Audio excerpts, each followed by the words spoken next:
Assalamualaikum warahmatullahi wabarakatuh. Innal hamdalillah nahmaduhu wa nasta'inuhu wa nastahdihi wa nastaghfiruh. Wa na'udzu billahi min shururi anfusina wa sayyiati a'malina. Man yahdihillahu fala mudilla lahu wa man yudlil fala hadiya lahu. Asyhadu an la ilaha illallah wahdahu لا شريك له أشهد أن سيدنا محمدا عبده ورسوله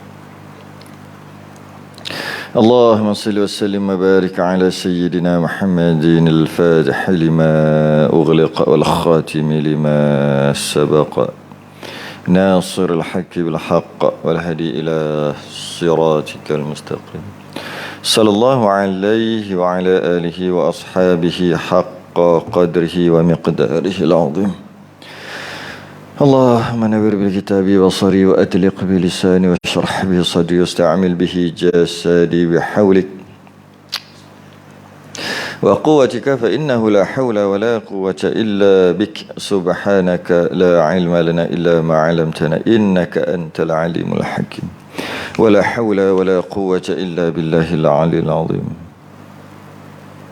أما بعد. Pertama kali kita rafa'kan kesyukuran, terima kasih kita kepada Allah Ta'ala. Pada malam ini sambung kita musalli muka surat 37 Rumi,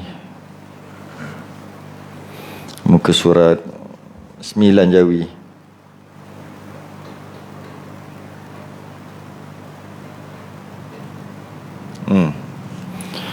Sembilan Jawi, Rumi 37. Selepas kita membincangkan amalan sunat dalam sembahyang, iaitu sunat ab'ad, dah selesai, termasuk sujud sahwi, iaitu tahiyat awal dan kunut. Masuk kita sunat hay'ah. Sunat hay'ah adalah sunat ringan. Sunat ringan, yang mana sunat ni jika ditinggalkan tidak dituntut untuk sujud sahwi. Tak macam kita bincang sebelum ni sunat ab'ad. Sunat ab'ad kalau tinggal disunatkan sujud sahwi, ada tuntutan sujud sahwi. Ini sunat hay'ah, sunat yang mencantikkan. Qala al-mu'allif rahimahullahu ta'ala,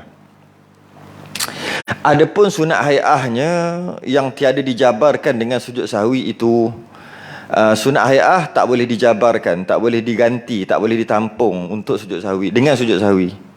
Meninggalkan sunat hay'ah lepas tu sujud sahwi, maka batal sembahyang tu. Sunat hay'ah ni sunat yang ringan. Macam kita dah sebut sebelum ni, sunat hay'ah walaupun sunat ni ringan, dari segi luaran dia ringan lah, dari segi fiqh dia ringan. Dia sunat yang ringan, tak macam sunat ab'ad, sunat tu berat. Tu dari segi fiqh. Tapi dari segi dalaman, dari segi tasawufnya, sunat hay'ah lebih berat daripada sunat ab'ad. Kerana sunat ab'ad kalau tinggal boleh tampung, boleh cover balik dengan sujud sahwi. Sunat ab'ad tu kunut tahiyat awal lah. Tapi sunat hay'ah tak boleh dah. Kalau tertinggal sunat hay'ah, tak boleh buat apa dah, habis pahala dia gitu. Contohnya a'udzubillah. Dengan tak baca a'udzubillah, baca bismillah terus, betul waladdallin, amin, baca surah, lepas tu rukuk, maka a'udzubillah tu rugilah sebab tak baca. Nanti rugilah, nanti nak sujud sahwi sebelum salam, batal sembahyang kalau sujud sahwi. Maknanya kalau dah habis, kalau tinggal tu habis terus. Berbeza dengan sunat ab'ad. Walaupun sunat ab'ad ni sunat berat, tapi kalau kunut tak buat sebelum salam, boleh sujud sahwi. Tahiyat awal tak buat, sama ada tak sengaja ataupun sengaja sekalipun, sebelum salam boleh sujud sahwi. Ketika sujud sahwi tu dapat ganti balik kekurangan yang tinggal tadi. Jadi mana yang lebih patut dijaga? Kalau fiqhnya, luarannya, zahirnya yang patut dijaga sunat ab'ad lah, sebab dia berat. Tapi dari segi tasawufnya sunat jaga, bukan yang mesti dijaga sunat hay'ah. Sebab kalau dah tinggal tak boleh ganti lah, rugi terus, tak boleh ganti. Macam mana pun tak boleh ganti, tak boleh ganti, habis je gitu. Itu dari segi sunat hay'ah ni. Dan sunat ab'ad dia ada tuntutan untuk buat. tuntutan yang berat untuk buat walaupun tak wajib. Tapi sunat hai'ah adalah tanda kecintaan, tanda ketundukan, tanda kehambaan. Kenapa kita buat sembahyang berdiri, rukuk, sujud? Sebab memang kena buat. Nak tak nak kena buat. Mesti buat. Tapi sebab apa? Macam kena paksa. Bukan macam kena paksa, memang kena paksa. Kalau tak berdiri, rukuk, sujud, tak sah sembahyang. Kena paksa. Tapi auzubillah, doa iftitah, amin, surah, subhana rabbiyal azim, subhana rabbiyal a'la. Semua tu yang panggil sunat hai'ah. Yang itu tak dituntut pun. Kenapa kita buat juga? Tak dituntut, bukan. Tak dipaksa pun. Kenapa kita buat juga? Sebab tanda kecintaan, tanda kehambaan. Jadi kalau dari sudut tasawufnya, sunat hai'ah lebih berat daripada sunat ab'ad. Malah lebih berat daripada rukun. Oi, pelik lah. Rukun lah berat. Rukun tak buat batal. Memang. Tapi rukun kena paksa. Sunat hai'ah tak kena paksa. Kenapa buat juga? Memang cinta pada Allah. Memang nak beribadah. Kita hamba. Kan lain tu. Habis kenapa berdiri? Kenapa baca Fatihah? Dah wajib. Tak baca tak sah. Kenapa tahiyat? Dah wajib. Kenapa sujud? Dah wajib. Kenapa baca subhana rabbiyal azim? Tak wajib. Kenapa? Tanda kecintaan. Sebab tu walaupun sunat hai'ah ni sunat ringan, tapi sebenarnya inilah tanda kecintaan sebenarnya. Yang lain kena paksa. Kena paksa.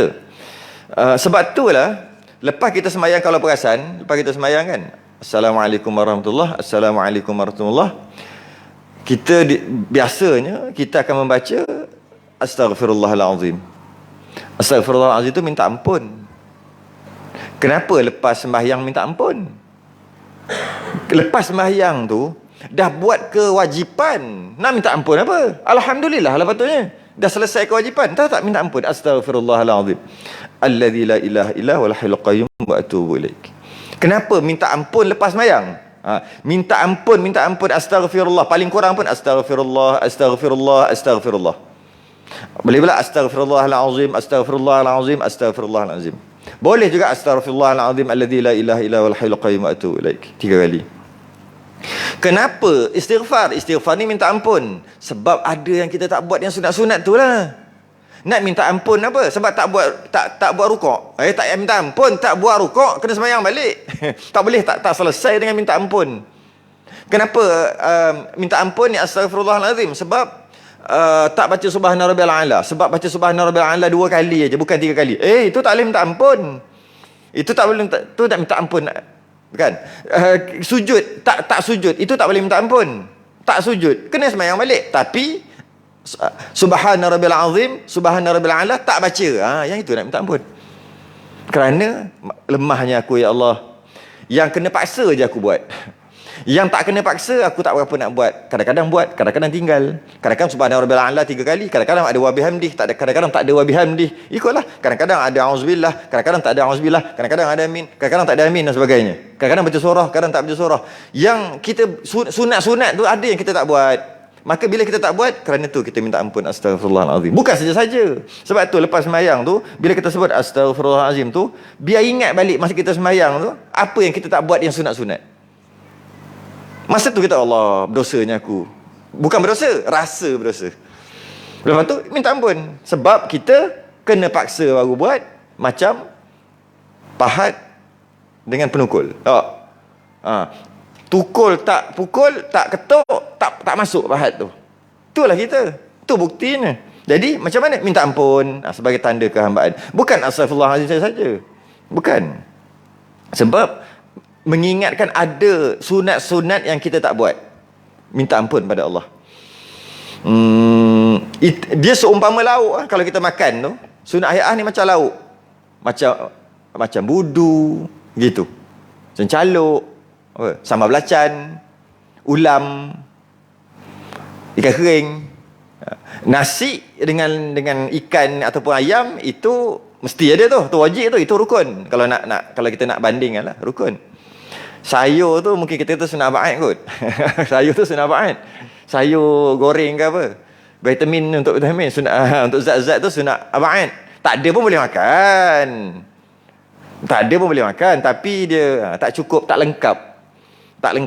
Tapi sambal belacan, ikan kering, telur masin, kalau tak ada pun okey je. Tapi ada juga. Itu sunat hai'ah. Tapi yang kita nak minta yang tu kan. Kering tak ada kering.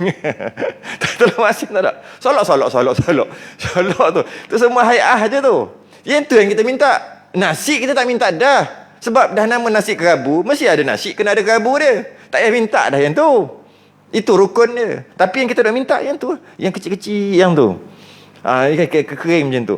Jadi, bila tak ada benda tu kan tak sedap makan. Kan tak sedap makan. Jadi, sebab tu kita minta ampun. Kita minta ampun. Kerana Allah bagi kita makan punyalah sempurna sampai kecil-kecil. Sikit-sikit. Benda kecil-kecil yang benda sampingan pun Allah bagi. Tak pernah miss kita boleh makan benda-benda sampingan tu. Tiba-tiba kita pula macam berkira macam tu lah. Mana-mana sunat hai'ah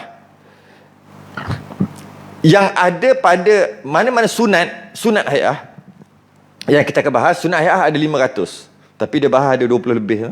Sunat hai'ah yang kita akan bahas nanti, jika ada pendapat lain, mazhab lain ataupun pendapat dhaif yang mengatakan ianya wajib, maka makruh tinggal. Sebab kita kata sunat hai'ah pada mazhab Syafi'i. Mazhab lain, pendapat lain ada kata wajib. Tapi ikut dia lah dia kata wajib. Cuma ada kata wajib. Apabila kita kata sunat hai'ah, mazhab Syafi'i yang kita duk amal, mazhab lain atau pendapat lain katanya wajib, maka meninggalkan dia hukumnya makruh. Dia ada kat situ. Meninggalkan hukum makruh. Dia berbeza dengan semua ulama kata sunat. Tak ada pun yang kata wajib. Mazhab lain pun semua kata sunat. Maka meninggalkannya tidak makruh. Contohnya, pandang tempat sujud. Pandang tempat sujud, tak ada ulama, tak ada mazhab pun kata wajib. Semua kata sunat. Semua kata sunat. Kita tak memandang tempat sujud. Tak makruh.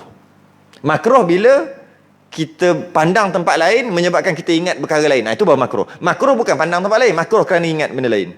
Tapi hukum asal pandang tempat sujud sunat. Semua ulama kata sunat. Tak ada satu ulama pun kata wajib. Maka meninggalkan tengok tempat sujud, tengok tempat lain, tak makruh. Yang makruh dia datang sebab lain lah. Sebab jadi tak khusyuk. Itu sebab lain. Macam tu juga angkat jari. Tak ada ulama pun kata wajib. Semua kata sunat. Maka tak angkat jari, tak makruh. Berbeza dengan takbiratul ihram. Allah ni yang tangkat, yang mulut tu wajib, yang kat tangan ni. Ada ulama kata wajib. Mazhab lain. Macam tu juga takbir intiqal. Sami Allah liman hamidah, Allahu akbar. Ada ulama kata wajib. Mazhab lain juga. Subhana rabbiyal a'la, subhana rabbiyal azim. Ada ulama kata wajib. Tak buat berdosa. Mazhab lain juga. Rabbighfirli warhamni wajburni. Ada ulama kata wajib. Kama sallaita ala Ibrahim. Tak ada kata wajib. Doa ketika sebelum salam tu ada ulama kata wajib. Ya muqallibal qulub sabbit qalbi ala dinik. Ada ulama kata wajib. Semua kita sunat tu. Apa lagi? Surah. Ada ulama kata wajib. Surah tak ada. Doa iftitah. Ada ulama kata wajib. Jadi kena tahu yang ulama lain kata wajib, kita sunat. Maka kalau kita tinggal, hukum makruh. Kalau ada ulama, semua ulama kata sunat, tinggal tak makruh. Rugi je lah, tak buat benda sunat. Tu sikit. Dia kata kat sini, ada pun sunat hai'ahnya yang tiada dijabarkan dengan sujud sahwi itu amat banyak. Ada 500. Sebelum solat, tengah solat, habis solat. Ada 500. Saya pernah belajar kitab tu, tebal. Bab solat aja 500. Solat, sunat solat dia panggil. Sunat sebelum solat, sunat tengah solat, sunat selepas solat. Sunat selepas solat. Ada 500. Kita bincangkan beberapa puluh je kat sini. Jadi oleh sebab tu, kita dah sebut tadi, ada ulama lain kata yang ni wajib, ada ulama kata yang ni sunat. Macam tu lah. Yang sunat hai'ah ni ada ulama kata wajib, ada mazhab kata wajib, ada mazhab kata sunat. Macam kita ni. Maka dengan kita dapat faham perbezaan pendapat ni, bahawasanya sebenarnya tak ada seorang pun boleh yang mengaku bahawasanya inilah solat cara Nabi, sifat solat Nabi, solat cara Nabi. Sebenarnya tak boleh. Ayat itu tidak pernah digunakan dulu. Masa tahun 90-an, 80-an, 70-an, 60-an, tak pernah dengar pun solat cara Nabi. Inilah solat cara Nabi, tak pernah dengar pun. Tapi zaman sekarang ada dah solat cara Nabi. Tak salah nak pakai. Tapi logiknya tak ada. Tak patut. Tak patut. Apa? Daurah, kursus, solat cara Nabi. Tak patut dia pakai nama tu. Cuma tak salah berdosa, tak adalah. Sebab apa kata tak patut? Sebab seorang pun tak boleh mendakwa inilah solat cara Nabi. Sebab Nabi kata sallu kama raaitumuni usalli. Semayang macam mana kau tengok aku semayang. Tiba-tiba kita kata yang Nabi semayang macam ni. Macam ni. Inilah cara Nabi semayang. Tak boleh. Semua tak boleh dakwa. Kenapa? Kerana bila kita kata begini, ada ulama lain kata lain. Ada yang kata lain. Ini kata lain. Lain. Itu yang panggil khilaf. Maka kita tak boleh nak kata, kita tak boleh nak mendakwa inilah cara Nabi. Tak boleh. Habis tu macam mana? Kita belajar dan kita beramal saja. Cara Nabi tu. Orang lain berbeza, cara Nabi juga. Orang lain, cara Nabi juga. Semua cara Nabi. Sebab seorang pun tak boleh mendakwa ini sahaja cara Nabi. Tak boleh. Bila kita buat satu buku, kita buat satu daurah, kursus solat cara Nabi, walaupun dia tak bagi tahu yang sebaliknya, tapi dapat faham bahawasanya selain daripada macam ni bukan cara Nabi. Dia tak cakap, tapi dapat faham gitulah. Solat, jom belajar apa? Sifat solat Nabi, cara Nabi solat. Jom belajar. Memang dia tak kata, dia kata gitu aja, tapi dapat faham daripada perkataan itu bahawasanya selain daripada itu bukan solat cara Nabi. Cuma tak boleh nak tuduh dia lah, sebab aku tak cakap. Aku cakap sebagai cara Nabi. Aku tak cakap yang lain tu bukan cara Nabi, tapi dapat faham automatik. Sebab memang tak boleh solat cara Nabi. Memang tak boleh. Sekejap lagi tengok yang sunat-sunat ni macam mana. Dekat tangan atas, dekat atas pusat, bawah pusat. Semua cara Nabi. Habis kalau kita kata solat cara Nabi, letak atas pusat. Habis macam mana yang bawah pusat? Kalau nak solat cara Nabi, Allahu Akbar, gini. Semua cara Nabi. Tak boleh dakwa. Tak boleh. Yang boleh belajar, ikut mazhab-mazhab, ikut pendapat para ulama, beramal. Ini cara Nabi. Ya, cara Nabi. Yang lain cara Nabi juga. Yang lain cara Nabi juga. Yang lain cara Nabi juga. Nak dakwa kita aja tak boleh. Tak boleh. Takkan boleh. Sebab dia tidak mutawatir. Apa yang tak mutawatir ni? Sunat. Yang wajib, yang rukun mutawatir. Berdiri, rukuk, i'tidal itu semua sama. Yang sunat-sunat ni. Yang sunat ni. Tak ada pun yang boleh mendakwa ini cara Nabi. Kalau nak kata 13 rukun itulah cara Nabi, tu boleh. Sebab semua mazhab sama. Semua 13 rukun tu, yang berdiri, rukuk, i'tidal, sujud tu. Tapi kalau dari segi sunat-sunat, cara letak tangan, cara angkat tangan, cara susunan bacaan apa semuanya, tak boleh. Nak dakwa ini cara Nabi, yang lain bukan. Tak boleh. Habis tu macam mana? Semua cara Nabi. Sebab semua pendapat ulama. Itu je lah. Baik, mari kita tengok. Pertama, setengahnya hendaklah diangkat dua tangannya. Angkat dua tangan. Angkat tangan. Serta permulaan takbir taharrumnya, takbiratul ihram. Sunat angkat tangan. Angkat tangan, sunat. Angkat tangan tu berlaku perbezaan kerana para sahabat berapa ratus orang tengok Nabi angkat tangan. Setiap orang memaham cara Nabi angkat tangan tu berbeza. Sebab Nabi angkat tangan bukan semestinya tepat.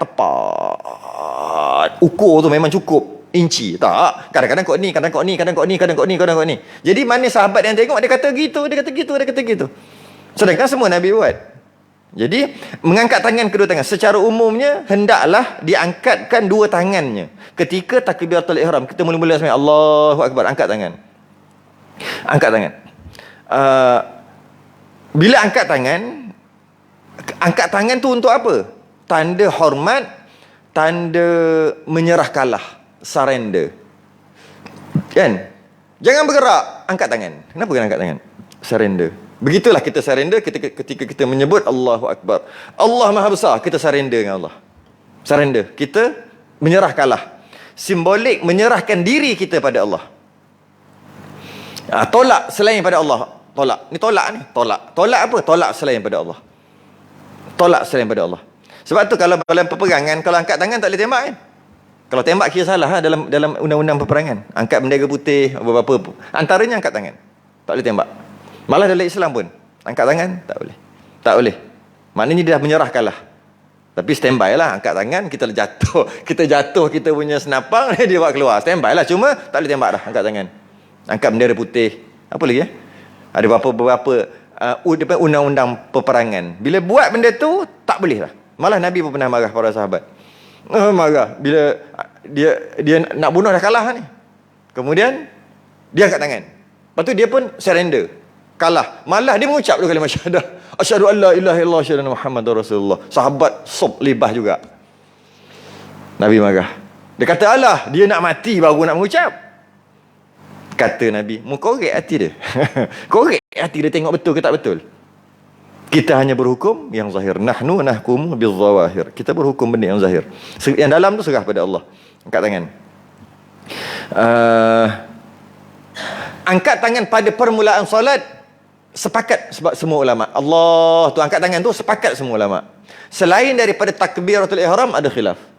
Ada sebagian ulama kata Allahu akbar tu angkat tangan, lepas tu semua tak angkat tangan. Nak rukuk, nak i'tidal semua tak ada. Tapi dalam mazhab Syafi'i adalah. Okey. Serta permulaan tahrum, permulaan takbiratul ihram. Cuma bila kata angkat tangan permulaan takbir, bila permulaan takbir tahrum tu Allahu akbar tu lah. Mana permulaannya akhirnya akbar ra tu. Mulanya r tu habis. Tu nama permulaan. Dan bila dia kata kat sini diangkat dua tangan, maknanya Allah tu serentak lah pada mazhab Syafi'i. Allah bukan atas ni Allah, bukan. Ini bukan nama angkat, nama jatuh. Nah, Allahu akbar. Tu nama jatuh tangan, menjatuhkan tangan. Yang dia kata dia angkat tangan ketika takbiratul ihram, maknanya Allah gitu. Allah gitulah. Itu pada mazhab Syafi'i. Mazhab Hanafi, mazhab Imam Ghazali. Pendapat dhaif mazhab Syafi'i dan mazhab Hanafi dia angkat dulu. Standby dulu kat mana nak letak. Apa bagi ambil mood. Allahu akbar. Tu mazhab Hanafi dengan Imam Ghazali. Imam Ghazali tu mazhab Syafi'i. Tapi pendapat muktamad mazhab Syafi'i daripada bawah. Allah. Jadi tak kisahlah benda kecil. Cuma nak beritahu tu lah. Benda kecil aja. Jadi kalau macam ni, Allahu Akbar. Ini namanya menurun tangan ketika takbir. Bukan mengangkat. Angkat masih tak sembahyang lagi. Lepas tu Allah. Jadi maknanya, adakah disuruh mengangkat tangan ketika takbir atau menurun tangan ketika takbir? Jika mengangkat tangan ketika takbir, kena angkat dah Allah. Jika menurun tangan dah siap-siap kat atas ni. Allahu Akbar. Tu hujah dia. Macam mana pun Imam Ghazali dia kata angkat dulu. Angkat dulu. Allahu Akbar. Imam mazhab Hanafi pun gitu. Mazhab Syafi'i dan mazhab lain angkat daripada bawah. Ini kita cerita ni bukan sah batal lah. Sebab sah batal dah habis lama dah. Kita cerita ni berkaitan dengan kesempurnaan. Kesempurnaan pada mazhab Syafi'i. Berbetulan tapak tangannya dengan bahu. Dan hujung berbetulan. Bila berbetulan, dia tak payah nak kontrol. Tak payah nak adjust. Bukan kontrol, tak payah nak adjust. Dia pergi aja. Itu nama berbetulan. Pergi kat mana? Situ lah. Itu nama berbetulan. Dia tak payah adjust. Itu dah tak berbetulan. Berbetulan. Pergi aja, angkat je tangan tu. Angkat. Dia pergi ke mana? Situ lah. Bila kata angkat tangan, dia bukan angkat siku. Ada orang angkat siku? Angkat siku. Bukan. Ni angkat siku. Angkat tangan. Angkat berbetulan. Lepas tu nak tinggi mana? Bahu. Tapak tangan dengan bahu. Maksudnya dari segi bahu ni kan. Ni. Ya memang gitu pun. Mana boleh yang lain. Kalau macam ni tak nama berbetulan. Kalau macam ni tak nama berbetulan. Berbetulan kat sini. Memang tangan panjang tu pun. Lengan. Bukan lengan. Tangan ni memang panjang tu. Elok-elok kan kat bahu. Kan elok-elok. Okay. Angkat. Berbetulan dengan bahu. Lepas tu pula. Hujung anak jari. Berbetulan dengan cuping. Hujung anak jari. Berbetulan dengan cuping. Cuping telinganya. Yang atas. Ni anak jari. Ni. Sini. Tu dari segi tinggi rendah. Bukan sini. Sini. Tapi kat sini lah dia punya. Ukur lah. Okay. Yang di atas. Dan dua ibu tangan. Ibu jari lah. Ibu jari. Berbetulan dengan cuping telinga. Bukan letak sini. Berbetulan. Ni sini. Macam ni. Ni kan kat atas ni kat bawah. Jadi ke depan. Bahu. Cantik lah. Ini pun bukan nak kena ukur. Angkat dia relax je lah. Okay. Tak ada kadang-kadang takut. Tak adalah. Cuma nak bagi tahu kita ejah-ejah lah. Nanti balik kat rumah kita cubalah buat. Oh gini. Gini. Jadi kita dah 2, 3, 4, 5, 10 kali. Lepas ni tak payahlah nak ejah-ejah dah. Cuba jangan pelik daripada ni lah. Macam ni.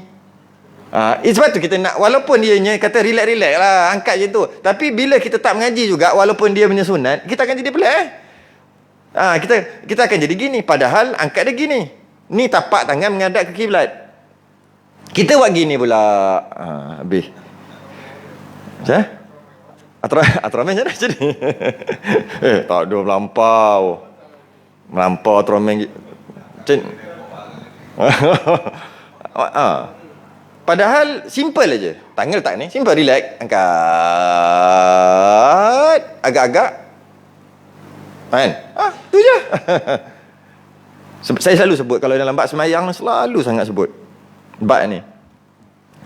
Kita semayang, selain daripada kita belajar memang kena belajar cara-caranya.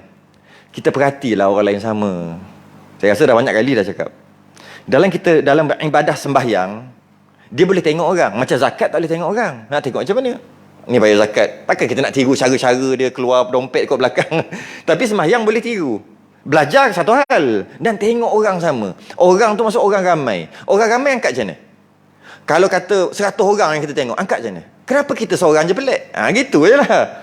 Orang yang tak nak perhati orang ni masalah. Kalau dia tak nak perhati orang, dia belajar, okey juga. Dah lah tak belajar. Tak nak tengok orang.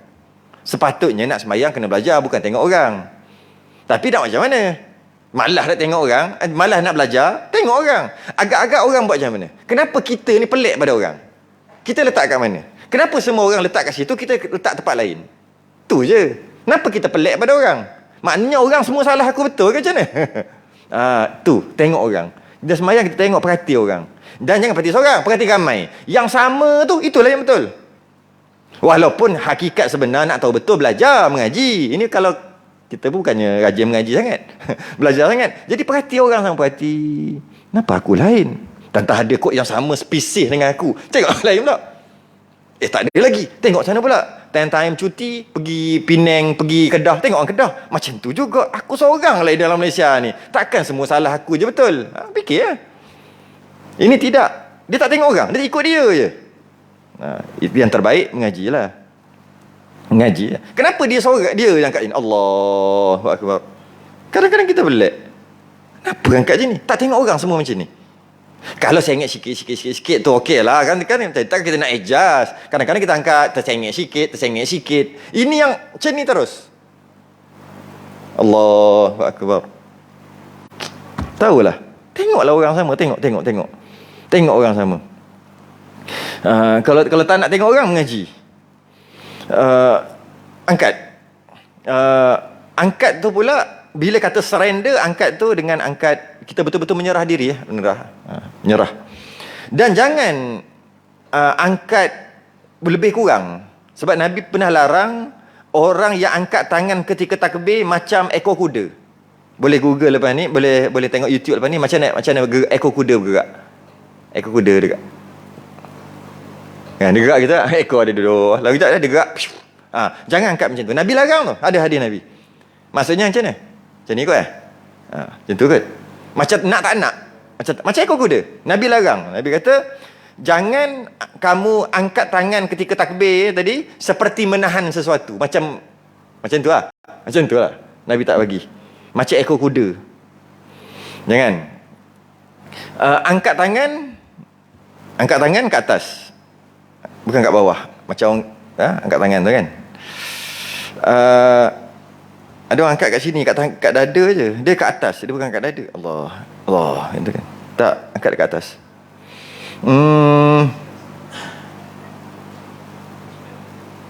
Jadi kalau tak buat macam mana dengan cara yang betul, maka tak dapat pahala angkat tangan tu. Macam ni. Ada ulama kata dapat pahala, tapi tak dapat pahala lah sepenuhnya, dapat sikit sebab angkat tangan. Angkat ni menghadap kiblat, semua menghadap kiblat. Okey, kaedah angkat tangan. Pertama, angkat tangan bukan angkat siku yang pertama. Bila sebut angkat siku dia gini, kan? Ini. Dia angkat sini. Ni, ini penting. Pertama. Itu pun tengok juga dia, kadang-kadang dia ada bau dia, kadang orang ada alignment lagi balancing ke apa ke, tak apalah yang tu. Yang cuma ambil angkat sebagaimana tanpa menebing, tak payah menebing sangat. Angkat relax je. Lepas tu agak-agak bau, agak-agak ni bawah telinga, ni kena atas. Ni dia punya kedudukan. Gitu pertama. Yang kedua, masa angkat tu Allahu Akbar beserta takbiratul ihram. Yang kedua, lepas tu tapak tangan menghadap kiblat kerana dia arah yang mulia, dapat pahala ni. Ni. Ni pun dapat pahala. Ni tapak pun dapat pahala dah. Kemudian tapak tangan terbuka semua macam ni, bukan genggam ke apa, terbuka semua. Lepas pada tu direnggangkan sedikit, sunat direnggangkan sikit macam ni. Nampak? Direnggang sikit. Sebenarnya kita letak tangan kita, dia automatik renggang, itulah. Bukan nak kena buat, tak ada. Dia memang jadi sendiri. Maknanya bukan rapat, bukan ni. Rapat ketika sujud. Ketika sujud semua rapat gini. Itu sunat tu, rapat tu sunat. Ketika pegang kepala lutut untuk masa rukuk, sunat apa panggil? Jarak sejaraknya. Ini. Sejarak yang mungkin. Nampak? Ada 3 keadaan, 3 yang berbeza. Masa angkat tangan, dia antara jarak dengan rapat tengah-tengah. Sebenarnya tak payah buat, dia jadi sendiri. Dia jadi sendiri. Okay? Jarak. Ketika rukuk, habis jarak. Ketika sujud, habis rapat. Itu dia punya tu. Lepas tu kata Syekh Ramli, sunat buat gini. Ni. Ni. Syekh Ramli. Ibn Hajar kata straight je. Ni pun khilaf lah. Macam ni. Kenapa? Kerana nak bagi ni menghadap kiblat ni. Kalau macam ni, dia tak menghadap yang ni. Jadi nak macam tu. Okay? Itu pun Syekh Ramli kata gitu. Bahu, telinga. Angkat tu dengan ringan. Maksud ringan. Bukan. Tak ada. Ringan. Buat ringan. Okay. Bagi lelaki, sunat jangan ada kain kat atas.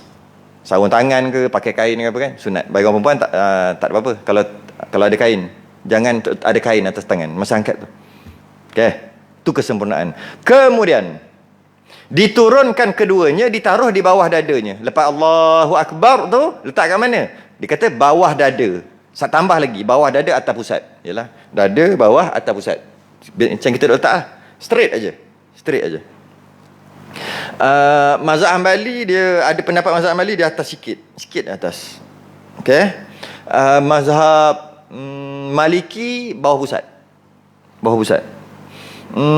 Imam Ghazali lain sikit. Allahu Akbar. Pernah tengok? Dulu. Tak. Zaman saya ingat 80-an lah. 90-an pun dah tak apa nak ada dah. Allahu Akbar. Di bawah dulu. Itu Imam Ghazali. Istilah dia panggil irsal. Sunat bagi dia. Mazhab Syafi'i pendapat mutamat tak ada. Terus Allahu Akbar. Bawah dada, atas pusat. Mazhab Hanafi bawah pusat. Mazhab Maliki Allahu Akbar terus bawah, tak naik lah. Gitu. Tu mazhab Maliki. Jadi kita Allahu Akbar bawah dada, atas pusat. Pernah tengok tak sengit? Sama juga. Ini pendapat Imam Ghazali. Orang mengaji kita Imam Ghazali, Ihya ke apa ke, dia memang akan jumpa. Dia pertama Allahu Akbar, turun bawah dulu. Lepas tu dia naik, bukan tengah, tepi sikit. Atas pusat, bawah dada, tepi. Kat sini ada sini kan. Deg kan. Pasal tahu tak jantung? Takkan tak tahu, pakar jantung. Okey, tak kat sini. Dekat jantung lah. Imam Ghazali. Bila kita pegang dia deg. Imam Ghazali dia kata untuk dapat khusyuk, pegang hati kerana hati ni liar macam kuda liar. Maka pegang dia. Tempat dia panggil masuk hati tu, ingat, hati qalbu tu bukan hati yang penapis darah tu. Masuk hati, kata qalbu tu adalah jantung hati. Dek tu. Tak kat sini, tangan tekan. Bukan letak saja, tekan, belaki. Tu Imam Ghazali. Mazhab Syafi'i, pendapat muktamad Imam Ghazali pun mazhab Syafi'i juga. Ini muktamad, letak betul-betul atas pusat, bawah dada dan tekan. Pegang kuat-kuat, tekan. Dia bukan letak saja. Kalau kat sini nak buat boleh juga. Boleh. Maka hati kita takkan lari. Takkan ingat benda-benda lain. Tadi kat dapur tadi nak kena beli barang ke, tadi pesan apa. Tak ada. Bila kita pegang gini. Bukan setakat letak, tekan. Maknanya kena pakai ring lah juga. Memang kena pakai. Naiklah sikit body, naiklah sikit. Kena pakai. Dia bukan letak. Kalau letak aje, yang ini dah lari. Ini termasuk hati, hantar dekat otak kita, merayap. Pergi, jalan entah mana-mana. Tapi kalau kita, dia jadi duduk sini, nak cakap tak kerti, buat. Dia jadi macam tak boleh pergi. Dia macam kena ikat. Pergi, patah balik. Pergi, patah balik. Sebab kita duduk pakai tenaga ni. Pakai tenaga sikit lah. Kalau itu Imam Ghazali. Tapi kalau pendapat Muhammad Mazhab Syafi'i, kat sini, sama juga, tekan. Pegang dan tekan. Tekan ke perut dan pegang kuat sikit. Jadi dia agak ni sikit lah. Untuk apa? Untuk pegang hati kita supaya jangan lari. Dalam sembahyang tu jangan lari. Untuk khusyuk lah. Jadi bila begini, bila nak sembahyang, masa nak rapatkan saf, oleh mazhab lain tak apa. Contohnya mazhab Hanafi, dia bawah pusat. Bila letak ke tangan bawah pusat, siku duduk mana? Straight lah. Cuba tak bawah pusat, kan straight je. Cuba letak atas pusat. Atas pusat straight straight. Dia akan jadi sikit, lari sikit. Tu nampak dia lari sikit. Dia akan ke sini sikit. Kalau bawah pusat dia straight. Jadi ketika luruskan saf, rapat, berdiri elok. Bila takbir kan dah masuk ke orang. Kat situ boleh ganggu orang tu. Boleh jadi makruh. Memang kita dituntut untuk rapatkan saf. Tapi ketika kita berdiri pada mazhab Syafi'i, dia kena tangan letak siap-siap kat sini. Luruskan saf, tangan tu letak sini. Jadi dia akan ada. Bila kita lepas, dia luang sikit. Kalau kita letak bawah, rapat, bila Allahu Akbar, dah jadi gini lah. Orang sana main besi. Masa dia buat gini, naik berapa inci. Kita dah gini. Jadi sembahyang kita dah tak khusyuk. Kesembahyang kita dah fikir, Allah dah kena kepit, aku kena kepit dengan orang. Sebab tu awal-awal lagi terus tangan letak santai-santai. Kan nak luruskan santai, tak tangan ini. Supaya orang sentuh sini, orang berhenti terus. Kalau macam ni, orang kena tunggu sini dulu. Bila dia kena sini, masa takbir sekejap lagi, kita lebih sikit, letak bawah, atas pusat, bawah dada. Jadi dia lebih sikit. Dia lebih sikit, laga sini. Kadang-kadang selisih. Kadang-kadang berselisih lengan dia dengan masuk ke atas sekejap, aku atas, kejap mu atas. Itu. Jadi dia ganggu. Bila ganggu macam tu, hilang khusyuk. Itu tak kira bau ketiak lagi. Dah dekat dengan ketiak, tak kira lagi. Maka kat situ, kalau mazhab lain, rapat terus rapat. Lepas tu, Allahu Akbar, letak bawah pusat. Memang straight dia. Tak ganggu.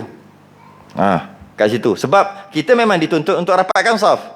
Tapi jangan lupa, ada siku ni. Bagi sikit, 2-3 inci. Ataupun letak tangan siap-siap. Bila nak takbir je, Allahu Akbar, memang tangan dah siap-siap. Dan digenggam tangan kanan atas pergelangan tangan kiri. Tangan kanan, inilah, okey. Itulah tak istu. Kesudahan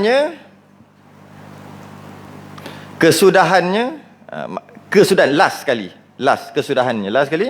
hantarnya tangan dengan kesudahan takbirnya bersama-sama. Susah nak buat, tapi cubalah. Ni Allah, slow motion. Allah, lama siap. Allahu Akbar. Tu kalau boleh buat. Bruk, bunyi bruk kat sini. Tu kesudahan hantarnya dengan kesudahan takbirnya bersama-sama. Praktis kadang-kadang dia lebih kurang. Kan? Allah kat sini. Okay. Takkan alamak silap-silap. Allah tak ada sampai macam tu. Jadi cuba praktis lama makin ketepatan tu makin hampir. Allahu Akbar. Allah lambat. Takkan nak cancel, terus jelah sembahyang. Naik lain kali, usaha lagi. Allahu Akbar. Jadi. So ini Allahu Akbar. Allah tak jadi. Itulah. Cuma bukan suruh batalkan. Usaha untuk buat jadi itu sama-sama. Dalam sembahyang dia memang dalam bacaan kita memang memenuhi ruang kosong. Saya selalu istilah saya fill in the blank. Ingat? Saya punya istilah tu. Reka sebab masa sekolah rendah dulu tak kerti nak jawab yang tu. Fill in the blank aku blank tu. Fill in the blank aku memang blank. Jadi dalam sembahyang nanti dia ada waktu blank, waktu kosong. Macam contohnya nak sujud kan, Allahu Akbar. Kan masa turun Allahu Akbar itu kan sunat. Masa nak turun sujud turun. Kan? Blank tu kosong. Jadi penuh ruang kosong. Fill in the blank. Jadi Allahu Akbar. Kena santai. Ini Allahu Akbar. Tak kena tu. Tak fill in the blank. Ataupun Allahu Akbar. Tak fill in the blank juga. Itulah. Cuma kalau kita usaha, lama-lama kita dapat ketepatan. Maksimum 90% penuh ke. Janji blank tu penuh. Penuhkan ruang kosong. Macam tu juga Sami'allahu liman hamidah. Dia bukan Sami'allahu liman hamidah. Bukan. Ataupun Salam lagi teruk. Sami'allahu liman hamidah. Bukan. Fill in the blank. Nak sujud, nak bangun, masa sujud tu kan, Allah, tu biasa okey kan. Allahu Akbar. Allahu Akbar kan. Ada ke? Allahu Akbar. Tak kena. Tak memenuhi ruang kosong. Nak sujud, Allahu Akbar. Dia dah lama sampai dah. Cuma ini kesempurnaan. Kesempurnaan. Bukan sah batal, bukan. Kesempurnaan. Kesudahan hantarnya dengan kesudahan takbirnya bersama-sama. Atas yang dimuktamad pada syarah Muhazzab dan syarah Wasit. Kitab besar-besar ni. Berapa dah? Satu lagi kot. Sikit lagi lah. Yang kedua, takkan satu je hari ni. Ada 500 nak bahas. Kita bahas 500 tu nak. Baru satu, ada 499 lagi. Ambil dua, satu lagi. Dan setengahnya, nombor 2 pula. Dan setengahnya. Tapi tak habis ni. Kita cuba tengok habis tak habis. Membaca doa iftitah kemudian tu selepas daripada takbiratul ihram. Allahu Akbar, baca doa iftitah. Doa iftitah namanya doa tawajjuh. Nama doa. Macam hauqalah la ilaha illallah, kan? Istirja', inna lillahi wa inna ilaihi raji'un. Ta'awuz, a'udzubillahi minasyaitonir rajim. Takbir, biasalah, Allahu Akbar. Tahmid, alhamdulillah. Tasbih, subhanallah, betul kan? Tahlil, la ilaha illallah. Jadi takbiratul ihram Allahu Akbar apa? Dia panggil tawajjuh. Tawajjuh. Hauqalah, la haula wala quwata illa billah. Okey, sikit nama dia. Namin dia panggil membaca doa tawajjuh, doa iftitah. Doa iftitah adalah khilaf ulama, ada yang kata wajib, ada yang kata sunat. Mazhab Syafi'i sunat hai'ah, maka meninggalkan doa iftitah makruh. Sama ada solat wajib ataupun solat fardu. Solat fardu ataupun solat sunat. Tapi solat sunat kita jarang baca. Sebenarnya boleh je baca. Tu kat bawah dia tulis tu. Sekurang-kurang akmalnya. Sekurang-kurang Allahu Akbar kabira walhamdulillahi katsira wa subhanallahi wa asila. Itu satu doa iftitah. Wajah tu riwayat yang lain. Jadi ketika solat sunat, kalau malas nak baca penuh, bacalah Allahu Akbar kabira walhamdulillahi katsira subhanallahi wa asila. Betul bismillah. Kalau tak baca macam tu, baca sampai habis, wajah tu sampai habis. Ataupun gabung Allahu Akbar kabira, wajah tu sampai habis. Kalau tak baca, hukumnya makruh. Kenapa pula makruh? Kan dia sunat, kerana ada ulama kata wajib. Ada ulama kata wajib, tinggalkan makruh. Tu kaedah dia. Maka hukumnya makruh. Tapi duk semayang tarawih tu duk main makruh ajalah. Lepas tu macam mana? Tak kena baca panjang. Bacalah Allahu Akbar kabira walhamdulillahi katsira subhanallah wa ta'ala. Satu kisah, Nabi ajar wajah tu wajhal lilladzi fataras samawati wal ardi hanifan musliman sampai habis. Nabi tak ajar Allahu Akbar kabira walhamdulillahi katsira. Nabi tak ajar. Pada satu hari tu sahabat baca kat belakang. Nak baca kuat pula tu, taklah kuat sangat. Nabi dengar kan. Dia baca Allahu Akbar. Allahu Akbar kabira walhamdulillahi katsira subhanallah wa ta'ala. Wajah tu sampai habis. Habis mayang Nabi tanya, siapa yang baca awal-awal tadi? Aku dengar ada orang baca. Siapa baca? Mula-mula sahabat tak nak ngaku. Nabi tanya sekali, 2 kali. Sahabat tak nak ngaku lagi. Dia tak boleh 3 kali. Derhaka pada Nabi.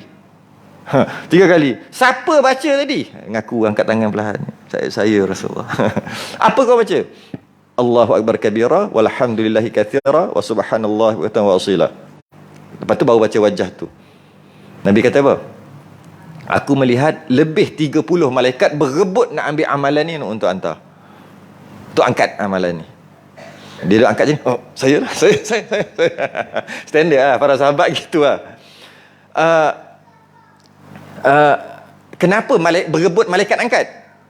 Malaikat ni, jika dia dapat angkat amalan rare yang besar-besar, maka dia pangkat dia akan naik. Dia akan nak pangkat nak naik, dia kena dia kena bawa amalan-amalan untuk angkat amalan tu. Istilah dia panggil angkat. Simpan amalan tu untuk dikira kat padang mahsyar nanti. Tapi istilah dia panggil angkat. Kan ada malaikat berebut nak angkat. Berebut angkat apa ni? Angkat amalan tu. Angkat catatan tu untuk disimpan dan untuk dikira nanti. Malaikat yang angkat amalan-amalan yang hebat-hebat, yang besar-besar punya amalan, dia akan dapat naik pangkat. Malaikat tu. Sekadar tu je lah. Malaikat mana ada syurga, neraka, dosa bala. Cuma itulah sebab tu istilahnya berebut malaikat nak. Maksudnya apa? Besarnya pahala malaikat, besarnya pangkat malaikat nanti. Ni kalau aku boleh bawa naik ni, aku pangkat besar ni, maka berebut. Bila berebut dengan makna pangkat tu besar nanti. Malaikat tu akan dapat pangkat yang besar dengan maksud pahala besar. Tu je.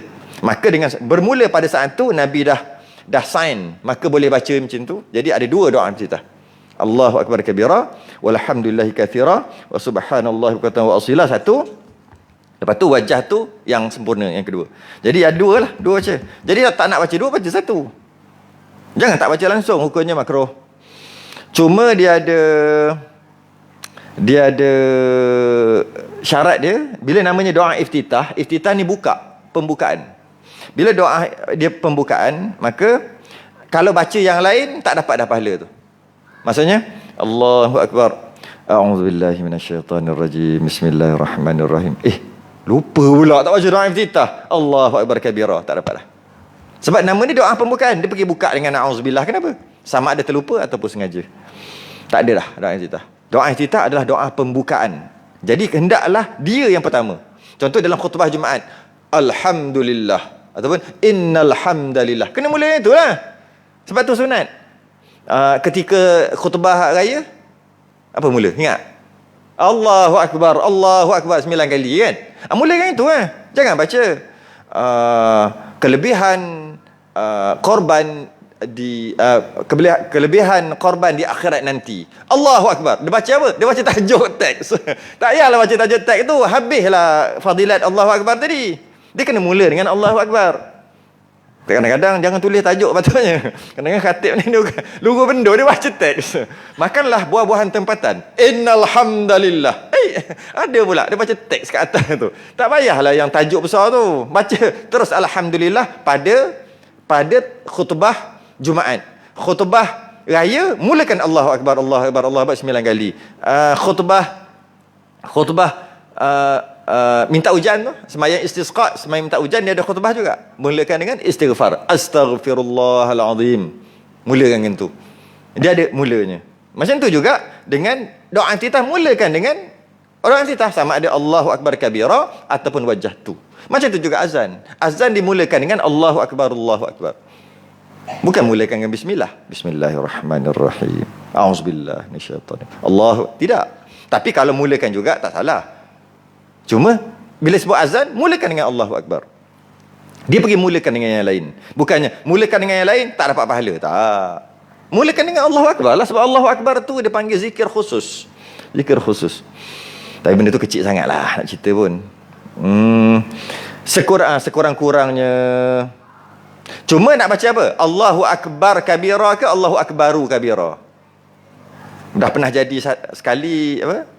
Orang duk bincang dulu kan dalam internet kan, duk bincang popek. Sebab ada orang kata Allahu akbaru kabira. Tak percaya? Cuba tengok. Kalau yang ada ra tu baris depan. Rumi, Jawi pun ada. Rumi pun ada. Allahu akbaru kabira. Ra tu baris depan. Tapi selama ni biasa kita baca sebelum kita kenal media sosialnya lah. Kita baca macam mana? Allahu akbar kabira kan? Macam mana boleh kita baca Allahu akbar kabira sedangkan dia baca dalam keadaan sir, diam. Kita tak tiga orang. Yang kita tiga baca Fatihah. Tiga orang tu. Kita dengar 10 kali hafaz di. Doa ayat kursi hafal lah. Ada ini apa? Allahu la ilaha. Tengok. Huwal hayyu. Allahu la ilaha illa huwal hayyul qayyum la. Ada? Tak ada. Tahu-tahu hafal tak? Sebab kita dengar orang.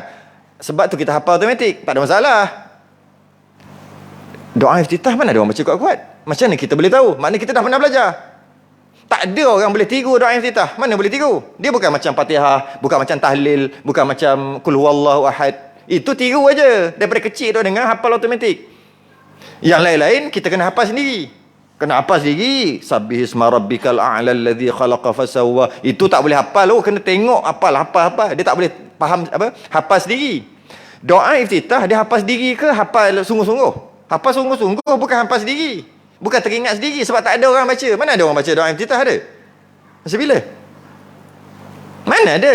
Masa tahlil pun tak ada doa iftitah. Masa sembahyang pun baca perlahan. Macam mana kita boleh baca dulu? Sebab kita dah belajar lah. Siapa yang belajar? Mak ayah kita, tok nenek, cikgu-cikgu, ustaz dah belajar. Yang kita dah belajar Allahu Akbar kabira. Tak ada ru. Baru je 4, 5, 6 tahun ni ada Allahu Akbaru kabira. Sedangkan kita belajar Allahu Akbar kabira tu. Bukan kita tak belajar. Kita belajar. Sebab tu kita boleh hafal. Akhir sekali kita pun tukarlah Allahu Akbaru kabira. Sebab tengok kitab betul lah. Ada roh. Roh tu ada dari depan. Dhammah. Betul lah Allah selama ni aku dah silap dah. Tak, sebenarnya selama ni dah betul dah. Cuma Allahu Akbaru kabira pun boleh. Bukan menolak Allahu Akbar kabira. Kerana yang tepat adalah Allahu Akbar kabira. Harus boleh Allahu Akbaru kabira. Tepat Allahu Akbar kabira. Sebab at-takbir jazmun. Takbir tu jazam. Alamat jazam adalah sukun. Nabi sebut takbir tak pernah hidup kan? Tak pernah ro tu tak pernah hidup kan? Mesti macam mana pun. Maka azan Allahu Akbar, Allahu Akbar kan? Boleh? Boleh.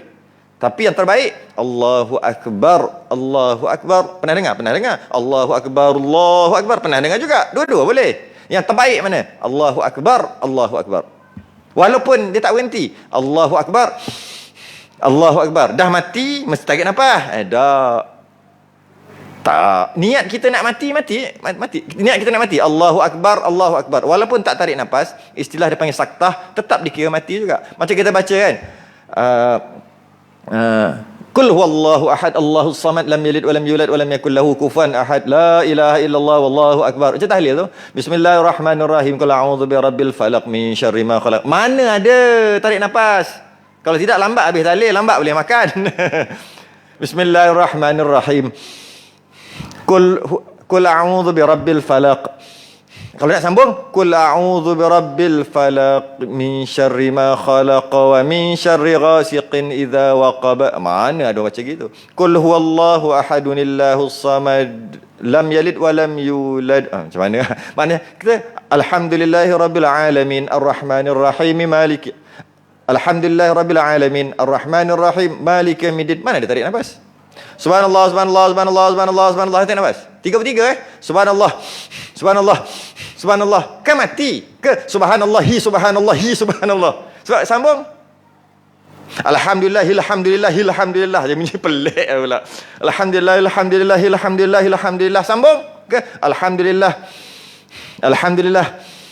Cepatlah weh doa weh, aku nak balik ni. Selama ni kita dah buat betul dah. Alhamdulillah, alhamdulillah, alhamdulillah. Walaupun tak tarik nafas, mati. Niat matilah kat situ. Walaupun tak tarik nafas. Saktatun latifatun jiddan. Saktah juga, tapi dikira mati. Qul huwallahu ahad, Allahus samad, lam yalid walam yulad. Tak tarik nafas pun boleh. Alhamdulillahirabbil alamin arrahmanir rahim maliki. Alhamdulillah arrahmanir rahim maliki yaumiddin. Iyyaka na'budu wa iyyaka nasta'in. Ihdinas. Baru tarik nafas. Boleh. Nak tarik nafas, tarik lambatlah habis. Ini bukan baca dalam sembahyang ke? Bukan. Jadi kalau dengan dia berhenti bacaan-bacaan tadi tanpa menarik nafas sekalipun, dia mati kan? Tak ada masalah dengan niat nak mati. Allahu Akbar, berhenti. Betul? Allahu Akbar kabira. Tak perlu. Allahu Akbar kabira. Kenapa berhenti kat situ? Memang mati. Tak perlu tarik nafas. Tak perlu tarik nafas. Subhanallah, subhanallah, subhanallah, subhanallah, subhanallah. Tak perlu tarik nafas. Tak perlu. Kalau subhanallahi, subhanallahi, subhanallahi, subhanallahi, subhanallahi, subhanallahi, subhanallahi, subhanallah. Dikira satu baru sebenarnya, bukan 8. Kalau subhanallah, subhanallah, subhanallah, tak tarik nafas ni. Subhanallah, subhanallah, subhanallah, subhanallah, subhanallah, subhanallah, subhanallah, subhanallah, subhanallah. 8. 9. Habis tak tarik nafas. Sebab dia niat satu niat je. Tapi tak tarik nafas, niat. Ini satu, ni satu, ni satu. Kalau subhanallah dengan maksud niat. Dengan niat sambung. Bila sambung, kita nak tiga-tiga, bukan nak satu. Kita dah biasa buat betul dah. Bila orang goyang sikit je, kita betul lah. Allahu Akbar. Allahu Akbar, Allahu Akbar, Allahu Akbar, Allahu Akbar, Allah. Dah jadi pelik dah. Dulu tak pernah pun jadi benda ni. Orang gegar sikit. Kenapa kita orang gegar, kita jadi huru-hara? Sebab kita tak mengaji, kita copy paste. Tok nenek dulu. Betul dah. Dia betul, dia faham. Kita copy paste. Kita lah problem. Bila orang gegar, alamak, habis. Padahal betul dah. Betul dah tu. Betul dah. Cuma tidak menyalahkan atau okey kalau nak sambung. Gitu je. Nak sambung, silakan. Allahu Akbar, Allahu Akbaru kabira. Silakan. Subhanallahi, subhanallahi, subhanallah. Silakan. Tapi jangan kata yang salah. Subhanallah, subhanallah, subhanallah. Alhamdulillah, alhamdulillah, alhamdulillah. Jangan kata salah gitu. Bergantung pada kita. Allahu Akbar, Allah kan.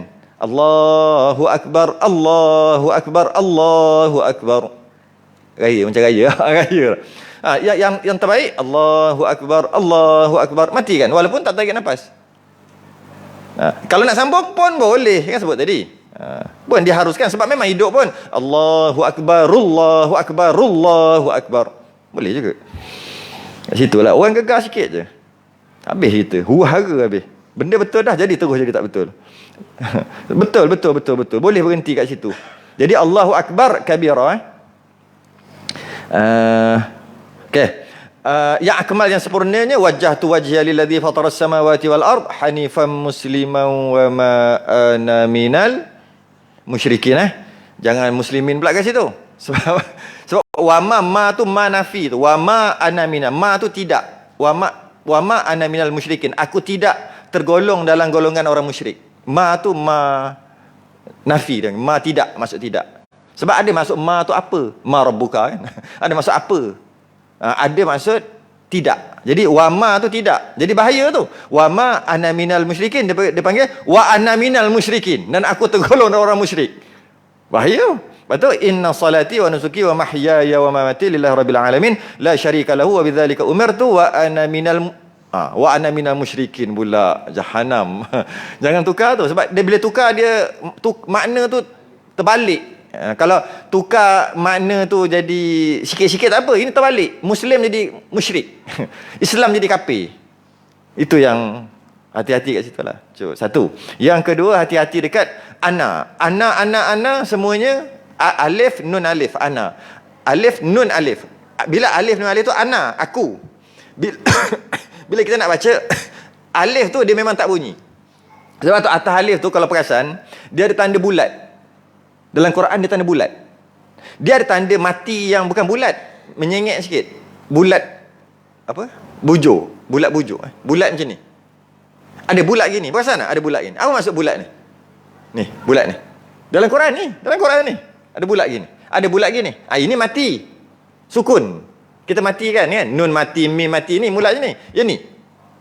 Dia ada ke atas alif. Ada tak? Yang ni tak ada lah sebab dia bukan Quran. Apa? Wala ana abidum ma'abatum. Wala ana. Wala maka, dan tidak ana, aku tu. Tapi bukan wala ana kan ada alif. Alif kan panjang. Tidak, dia ada bulat. Bulat betul-betul. Dengan maksud alif tu tak dibaca. Jadi wala ana abidum ma'abatum. Sedangkan nun alif sepatutnya wala ana abidum ma. Tapi sebab ada tanda bulat tu. Bulat tu maka tak baca alif tu. Lepas tu kita baca wala ana abidum ma. Patutnya wala ana abidum ma. Yang betulnya begitulah. Tapi tidak, atas alif tu ada bulat. Saya nak cerita bulat tu. Sama juga dengan wama ana minal. Bukan wama ana. Kalau kita tengok kat sini, sebab ada orang baca, dia hafal begitu. Saya kata cuba baca. Itu dah. Dia baca gitu. Betul Ustaz, ada alif tak nampak?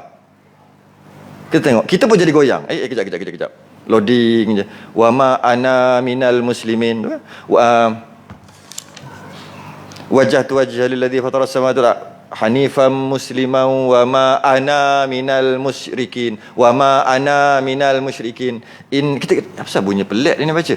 Inna salati wa nusuki wa mahyaya wa mamati lillahi rabbil alamin la syarika lahu wa bidzalika umirtu wa ana minal muslimin. Asal bunyi pelik. Kita kata kita baca betul dah. Betul tengok. Oh, ana dia panjang. Dia marah. Bukan dia marah. Dia balas balik. Tak, Ustaz. Betul dah saya baca. Dia buat tunjuk kitab. Nampak? Alif, waw, alif, nun alif. Nun alif kan panjang kan? Ana. Kita goyang kejap. Oh, baru ingat yang tadi tu. Kaedah tadi tu. Bila ana, atas alif tu ada bulat. Tapi dalam kitab tu tak ada. Mana yang kita baca dah betul tak? Betul lah. Musliman wa ma ana minal musyrikin. Betul lah. Cuba orang goyang. Kau tengok ada alif, kau tak baca. Patutnya wa ma ana minal. Goyang kalau saya tak sebut tadi. Cuba tulis kalau ada kitab boleh tengok tu. Wa bidzalika umirtu wa ana minal. Bukan wa ana minal. Wa ana minal muslimin. Tapi silap beritahu dulu. Patut bagi tahu yang ni dulu, bagi jawapan dulu. Kita gitu lah, bila kita copy paste memang dia akan goyang, bila gegar sikit kita akan goyang. Jadi betul dah baca tu, wa ana minal muslimin. Cuma satu lagi biasa saya cek budak-budak baca, bukan budak, bapak budak pun baca juga, yang salah dekat wa mahyaya. Dia baca kan? Inna salati wa nusuki wa mahyaya wa mamati. Salah tu.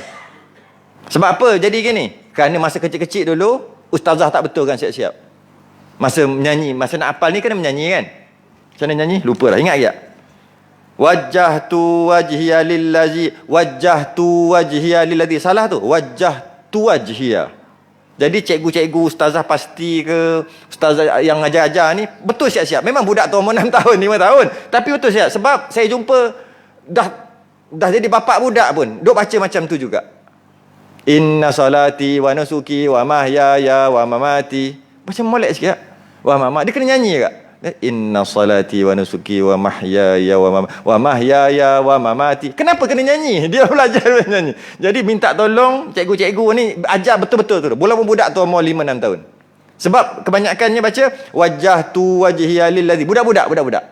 Wajjahtu wajhiya lillazi. Padahal wajjahtu wajhiya. Mana ada panjang kat situ? Wajjahtu, satu salah lah. Wajjahtu wajhiya lillazi fataras samawati wal ard hanifan muslima. Budak-budak kan dia suara kat situ. Hanifan musliman wa ma ana minal musyrikin. Inna salati wa nusuki wa mahyaya wa mamati. Tu salah tu. Wa mahyaya wa mamati tu tengok. Wa mahyaya wa mamati. Yawa, bukan wa mahyaya wa mamati. Kat situ silap. Saya perhati ini salah cikgu dulu. Cikgu tak tegur awal-awal, dia baca, dia hafal gitu sampai tua. Tu tengok tu. Wa mahyayawa, kan? Wa mahyayawa. Bukan wa mahyaya. Tapi budak-budak memang seronok baca gitu. Inna salati wa nusuki wa mahyaya wa mamati. Saya pernah tengok, dengar. Kita nak tegur, ustazah dia ada kat depan tu. Kita lalu, salah. Nanti dah betulkan lah. Masalahnya 30 baca tu. Umur 30. Inna salati wa nusuki wa mahyaya wa mamati. Bukan wa mahyaya wa mahyaya wa mamati. Wa mahyaya wa mamati. Wa mahyaya wa mamati. Tu tengok boleh baca tu. Wa mahyaya wa mamati. Dia tak ada panjang kat situ. Wa mahyaya wa mamati lillahi rabbil alamin la syarika lahu wa bidzalika umirtu wa ana minal muslimin. Habis. Artinya aku menghadapkan mukaku untuk Tuhan yang menjadikan sekalian langit dan bumi dengan keadaan lurus beragama Islam, dan aku bukan orang yang mempersekutukan Tuhan. Sesungguhnya sembahyangku, ibadahku, hidupku, matiku bagi Allah jua yang mentadbir sekalian alam, tiada sekutu baginya. Begitulah aku disuruh dan aku adalah sebahagian daripada orang Islam. Ini adalah doa atau bacaan Nabi Ibrahim. Ni. Cuma Nabi dalam Quran ada. Surah apa? Siapa dia tahu surah apa ni? Surah Al-An'am. Tu. Inna salati. Cuma yang beza surah Al-An'am hujung je. La syarika lahu wa bidzalika umirtu wa ana awwalu muslimin. Wa ana awwalu muslimin. Dalam doa kita wa ana minal muslimin. Sebab kita bukan wa ana awwalu muslimin. Sesungguhnya aku orang yang pertama awal menyerah diri. Yang mana Nabi Ibrahim dia menyerah diri, iaitu bila Allah suruh sembelih anak, aku serah diri. Sembelihlah anak. Bila suruh letak Siti Hajar dekat tengah padang pasir, letak, aku serah diri. Jadi Nabi Ibrahim baca wa ana awwalu muslimin. Aku orang yang pertama yang menyerah diri. Tapi kita tak boleh lah sebab kita bukan orang pertama. Jadi wa ana minal muslimin. Tu asalnya. Nombor 3 akan datang. Apa dia? Kemudian maka membaca a'udzubillahi minasyaitonirrajim pada tiap rakaat. Pada tiap-tiap rakaat, bukan rakaat pertama je. Kesempurnaan sembahyang ini kita ngaji sunat-sunat. Yang buat, tak buat pun sah. Dia bukan rukun, tak kena paksa pun. Siapa yang buat, itulah tanda kecintaan dia. Alah, tak payah buat, sunat aja. Memang lah. Habis tu sembahyang kena paksa je, modal aja, mana untung. Tu sembahyang tu yang rukun Fatihah, berdiri, rukuk, i'tidal tu kena paksa. Kalau tak kena paksa, mampu nak buat, tak buat. Mana kita nak untung lah. Untung dia yang sunat lah. Takkan nak menega, nak modal aja. Siapa menega nak modal? Aku nak modal cukup, dah syukur dah. Gitu ada. Mesti nak untung. Tapi bab ibadah, modal cukup. Janji sah. Gitu, wuduh panggil. Wallahualam. Tangguh dulu. Kita sudahi dengan tasbih kafarah dan nusratana subhanakallahumma hamdika asyhadu an la ilaha illa anta astaghfiruka wa atubu إلا الذين آمنوا وعملوا الصالحات وتواصوا بالحق وتواصوا بالصبر. السلام عليكم ورحمة الله.